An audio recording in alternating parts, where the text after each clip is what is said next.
welcome. I don't even know how to say welcome. I'm just saying welcome for the sake of welcoming. My name is Ronnie Musik, and I am a Ugandan living here in London, UK, United Kingdom, England, whatever. And I'll let the others do their own little intro. Yeah, hello, you boys. It's Michael, MK Cypher. So my name is Caroline Namugabi Kawooya. By the way, Mrs. Caroline Namugabi Kawooya. And I'm from London, all the way London town. So, yeah, thanks for watching us, and we'll dive into the conversation, I guess. Can I just say we are Ugandan, full stop. But yeah. We're Ugandan. We wanna talk about all things Ugandan, be it clothes, be it music, be it entertainment. By the way, all of us here have professions that we do in this country, and this whole, we're going to give you a quick glimpse of the whole studio, and this whole studio is owned by a Ugandan right here in London. Yes. It's owned by Ugandan. It's not owned by... Yeah, and the guy is right there. His name is MK Cypher. He owns this whole setup. Yeah, all set up. So, yeah, there you go. I want to follow us, and maybe on Uganda, they own nothing, you know. They're like, you know, we just here. Come on. Eh? Well, that's some of the, how can I say it? Some of the so-called blogs in Uganda, they call us Abasama, Ronnie. Abasama Bacheyo, but you know what? I don't know who went with that, but she must have been here for 2 years or something and go back. You know what I mean? I don't know. I don't know where that term came from, Basama. What does that mean? You know, there's Ugandans all over the place. Yeah, let's talk about that. In Turkey, you've got them in America. Some of these countries are as hot as Uganda.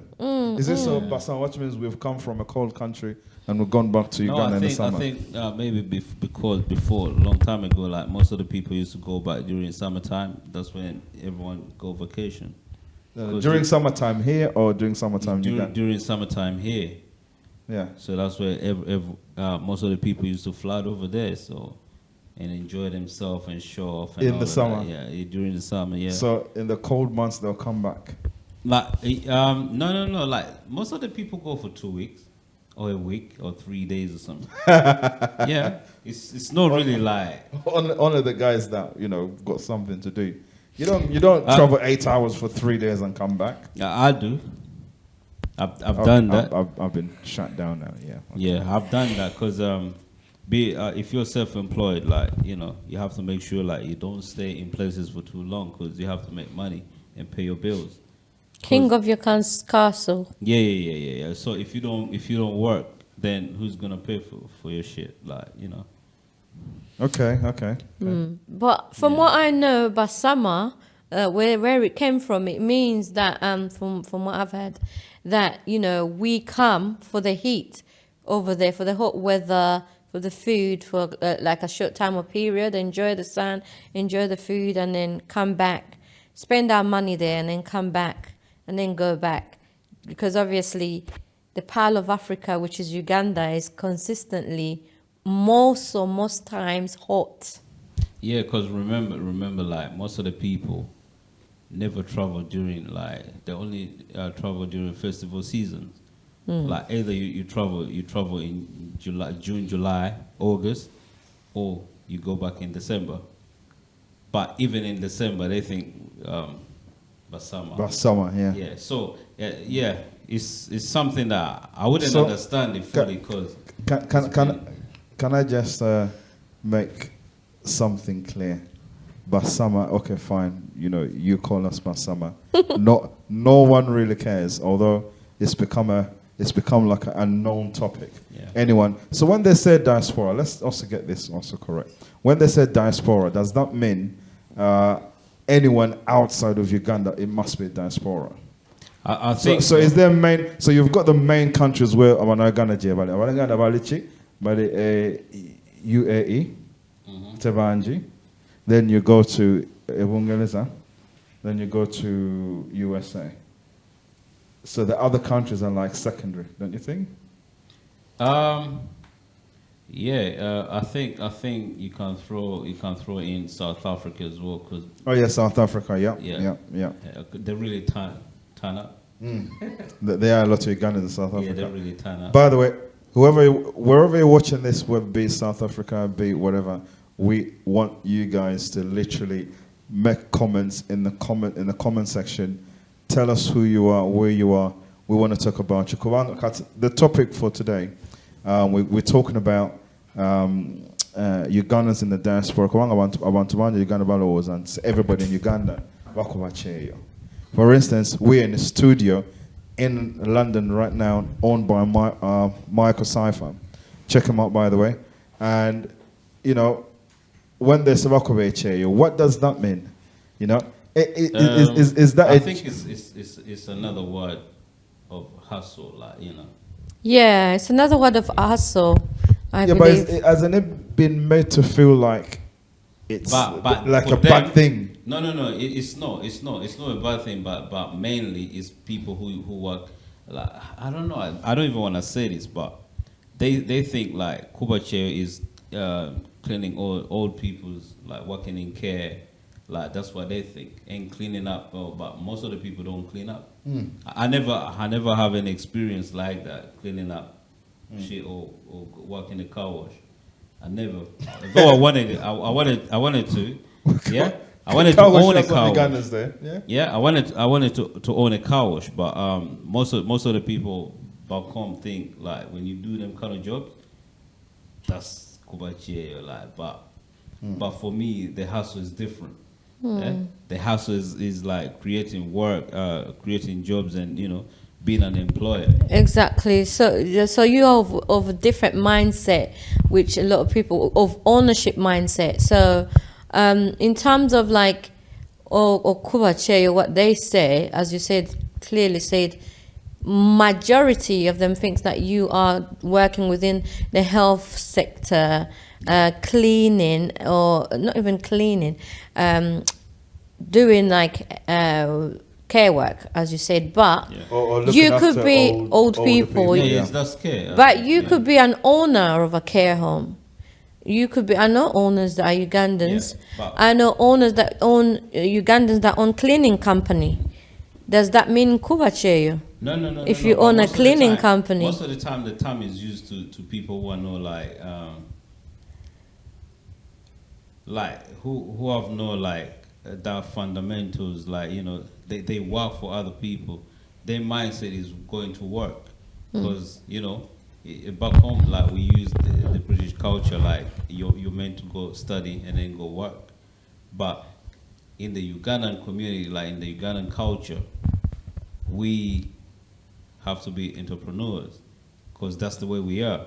Because just see the kids growing up, they're thinking of, okay, I might start my own business. I might buy a bunch of clothes and start selling it, yeah, or start a shop in the city. That's the way it is. But that's, you know, they say charity begins at home, but, you know, we're all entrepreneurs. Like, it's difficult to find a Ugandan person like wouldn't think, okay, I need to start a small business. Though they get scared. Ugandan people get scared of starting shit. I've met Ugandan people that are managers of care homes, and they Yeah. get money. Yeah, but the thing is, you can never convince people over there. That's It the is. way it is. It is quite difficult convincing the people back home that, you Yeah. know, the people out here are actually professionals. They're doing professional jobs and they're actually working. Not just. I think sometimes they equate people that work in maybe like Saudi Arabia, or you know how Oh, people, yeah. how people Dubai. go over there, Dubai, and they're just in absolute menial jobs and they're suffering and it's quite bad. By the way, we do not support. I personally don't support, you know, our young people going to Saudi Arabia, to Oman, all these places, and getting absolutely mistreated because they're out there they're looking for us. I'm hoping that our governments can actually step in and look after their people. Anyway, so we're going back to the topic. We just want to let Ugandans out there in Uganda or wherever the world, we are successful wherever we are. We are setting trends. We've got successful musicians. We've got successful doctors. We've got, you know, I mean, one of the biggest musicians in the UK right now in the rap scene called Miss Banks. She's Ugandan. You know, she's big. You know, she's not like, you know, she's only been around for a week. She's been around for a while, and she is big. We've got a poet. You know a poet. Judge the poet. But you know what I think in terms of Ugandan people saying that Bakubache or whatever. Let's call a spade a spade. A pound is higher than the shillings you get, regardless whether someone's working in care. Yeah, when they make their money and take it back home, it's double figures. But the thing is, and people have built houses on this Kuba Cheyo. We do. You know what I mean? Most of the time, like me, I never be there to explain myself. Yeah, whoever says whatever they want to say, you can say whatever. But for me, I'm less concerned. All I know is me and how I grind. Yeah, you know your development. So, I grind. I'm not there to explain anything. So if you say I ain't got it, but you know you've got it, that's what matters. But I don't have to prove anything. Yeah, but the thing is, does that mean that the media in Uganda puts out wrong information? Does it work in their favor to continuously show or to tell people? They're not showing, because they're not showing what we're doing here in the UK and different parts of the world. I mean, if you go to America, there's a lot of Ugandans who are successful. But who's going to show it? Who's gonna, so they're not, if they wanted to show it, they would show it. But they're not showing it. So does that mean it's important that people like us come out and say, you know what, people out there in Uganda, we are doing something in these countries. We are working. We are not suffering as the people believe we are. We're not sleeping on the streets. We've got houses, we've got homes, we've got families, we've got children. You know, we are actually making life. Yeah, can I interject with that, Ronnie? I want to question the Ugandan journalism industry, because it's like as if they don't travel to show these stories. Like when I was in India, I saw the Indian channels showing Indians over here in UK doing what work they're doing. So how about you, Ugandan journalists? Come over in different diaspora countries, do a journalism sitcom about the Ugandans in the diaspora, because actually we are contributing to the economy of Uganda. Did you know? Actually, so you definitely have to. Did you know that? Did you know that the diasporan dollar is worth over $1 billion a year in Uganda? Imagine. So it is imperative for them to come and be explore. Come on now. I mean, we have events over here, like shows over here, and I don't see no Ugandan journalists coming. The only people I've seen that come to market themselves, not seen, I've heard, is Uganda Airlines. Yes, you've come here. But obviously, where is the other people in other business sectors that are on the media? But remember, the problem is the visa. So, they won't have a problem with visas. MBS television won't have a problem with visas. I think they do. If you're a journalist. But most of remember, like even Ugandans here, they want to do things for Ugandan people. Like as shown in Uganda, they think like if you do anything here and it shows on TV back home, you're successful. But that's not the case. I believe that you have to do things where it's shown everywhere. Like I have films on Amazon agree with Prime. that. I agree with that. On Amazon wow. Prime, I have things on Vimeo. Fantastic. And they get picked up. So most of the time, I just do me. And don't. Yeah. So but I'm shining in Uganda. But you see what I mean, in regards to you. So maybe they can you can go over there and do a workshop with them to teach them how to be internationals, because Nigerians are international. Why can't us Ugandan people be international? As you go back to what you said, it's the fear, because we have a lot of creators. I'll tell you this, most of the time is the show off, because whoever goes something, they think they're bigger than everyone else. Yeah, okay. So, but if I've faced so many experiences back home when I go. Because most of the people are like, okay, he's got cameras, but you know, he doesn't know how to use them. Like, are you dumb? Like, I've been grinding for a long time. So yeah. So now after 7 years, most of the people are coming back to me, yeah, telling me, asking me to work with them. But initially, in the beginning, like in the beginning, yeah, we were trying to do this kind of stuff. Like I teach him what to do. I teach most of the people what to do, but they were like despising me and putting me on the side. But now they realize. Wow! Imagine despising your own. Yeah, but the thing is, it does happen. You go to a lot of different cultures. You go to, we've worked with Zambians, yeah, yeah, definitely. And working with them, they give you the exact same thing. Our people are not working together; they're all separate. Blah. So I think the separation does happen in most communities. Let's not lie to ourselves. I work with a very good friend of mine called Diego Authentic.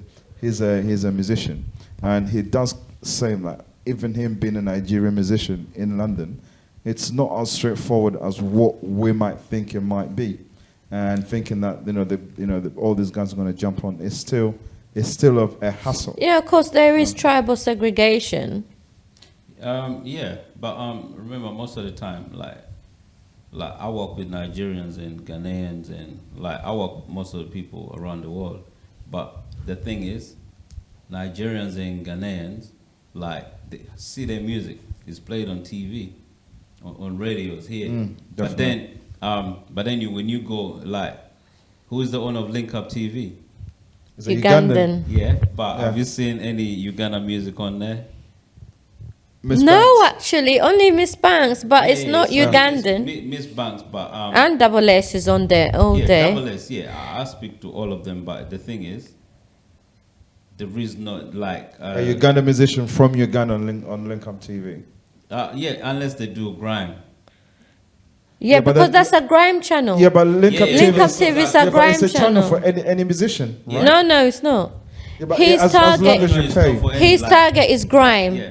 His target is grime. They have a target. So most. So that's what he was aiming at. You could say that channels like, how can I say that is of Ugandan. Yeah, but I've seen artists like Stormzy.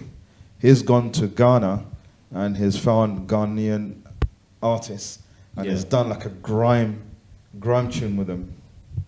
And that's collaboration, but it's not targeting the channel. The Link Up TV specifically targets UK grime artists. Yeah, that's his main genre, isn't it? Yeah. And so every channel has its own. A bit like with a twist, Up there, yeah.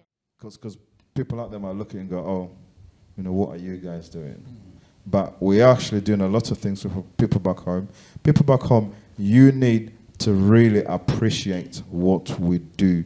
You need to get off this silly, pathetic media that you've got in Uganda that continuously brings you the wrong information. Listening to people like Penga Peng. We're not hating on Penga Peng, but people listen to Penga Peng and think that that's what diaspora is. Penga, MMC Rich and all that. All of that is distraction. By the way, one thing, there's nothing wrong with you. Why not put it on the Power Chat website or Power Chat TV?